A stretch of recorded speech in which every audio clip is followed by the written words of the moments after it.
Hey, awesome people of YouTube, welcome back to another Wartales video.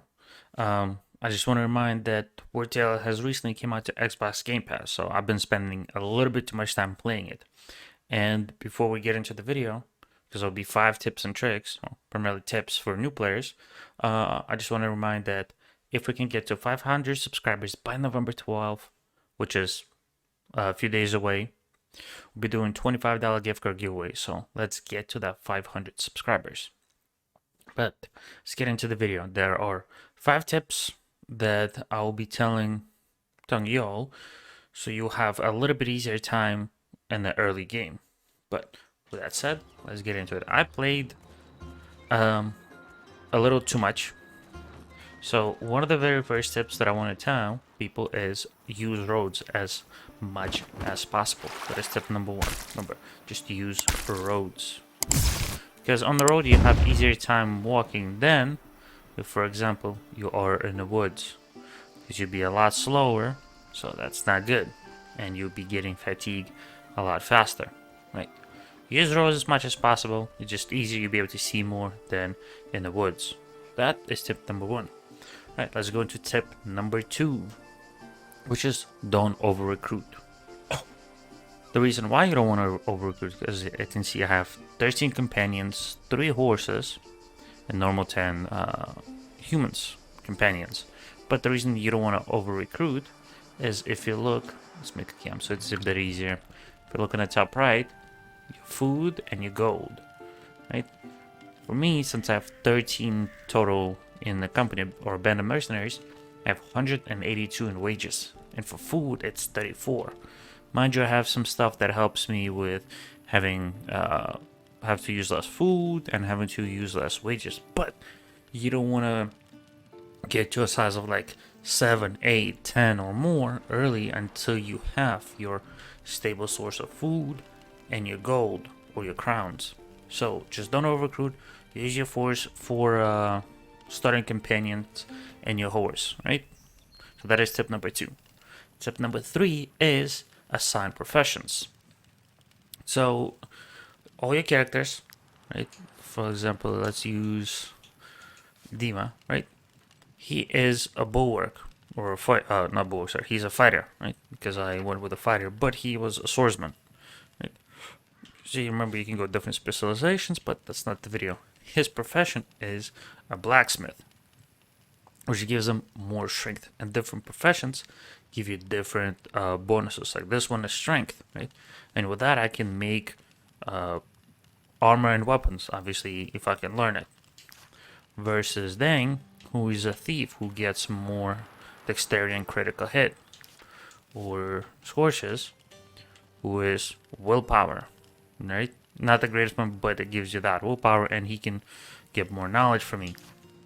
And Carl, who is our tinker, who gets more critical hit, right?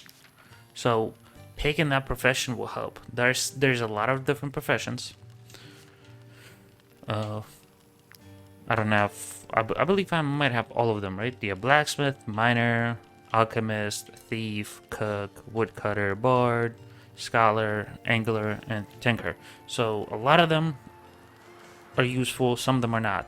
So personally, I would recommend having one tinker. Having a blacksmith who's your swordman or brute, just so you get strength. Right, so you have your tinker and the brute right there. Having somebody who is a person you rotate the positions early on professions, because you want to get angler and craft some fishing hooks, so you can go and fish and get some food, right? But then you might switch them to scholar and so on. But picking those things will help a lot because, well, you want to get yourself some good armor. If we look, for example, on all my characters, they run with ghost breastplate and ghost chest piece and ghost helmet. I was able to make it due to having the blacksmith. Same thing with the ghost gladius. That is why assigning professions is really good. Okay, that is tip number 3. Tip number 4 is use camp equipment. So you got your tinker, and you can make different stuff. Unfortunately, I can't really make them right here, but you can make a better workshop or a tanning rack, camp chest, hitching post, your banner, your lectern, which is a little different and further away, cooking pot, strategy table, tent, gurney. You be able to make them. Some of them will require to research them, which is the next step, but using that camp equipment will be great. For example, if I assign my tinker to the workshop, which you can do on console just holding X, right? You press X, you move them, you highlight on that, and boom, he's here. So by having tinker assigned, I get 2 raw materials each time I rest, and then I also get a bonus since it's since it's higher tier. Anytime I dismantle weapon, armor, or accessory, I have a chance to obtain up to 2 raw materials and resources. Or if I assign them to a campfire, they generate happiness. Or for cooking pot, reduces my troop daily food consumption, by a certain amount depending on the level. So that's why it is really important to have those professions and assign them to the camp equipment, and is why it is important to have that camp equipment, because it gives those bonuses. Like over here at tent, by having people assigned here, they get more valor points, or having a gurney so I don't have to heal it. 1 injury is healed during a rest, in a gurney. That is important, but that's tip number 4. Tip number 5 is your knowledge points, aka learn recipes. Right?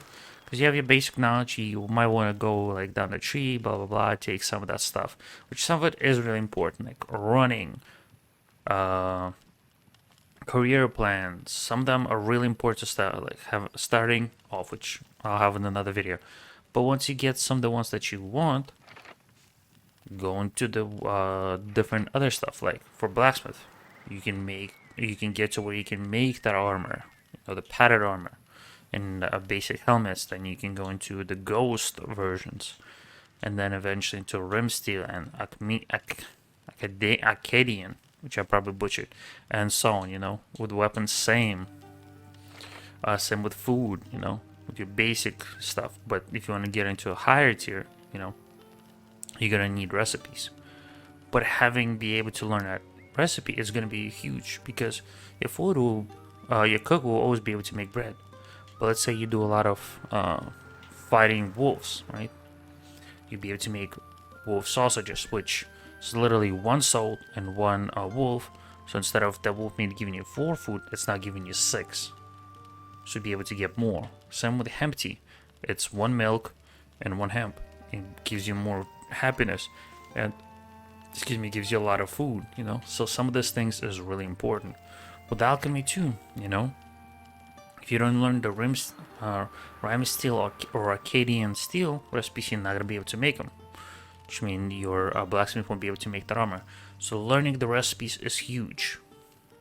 And in order to learn it, you're getting your knowledge points, which is why having a scholar sign over here is huge, because you gain 20%. You gain 20% up to.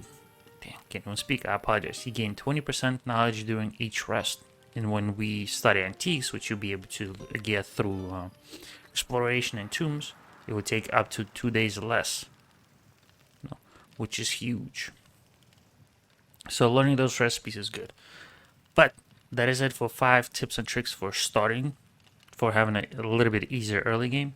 So with that said, don't forget to stay awesome. And I just want to remind that if we can get to 500 subscribers by November 12th, we'll be doing a $25 gift card giveaway. But with that said, I hope you enjoyed it. Don't forget to stay awesome. I'll see you in the next one, and bye bye.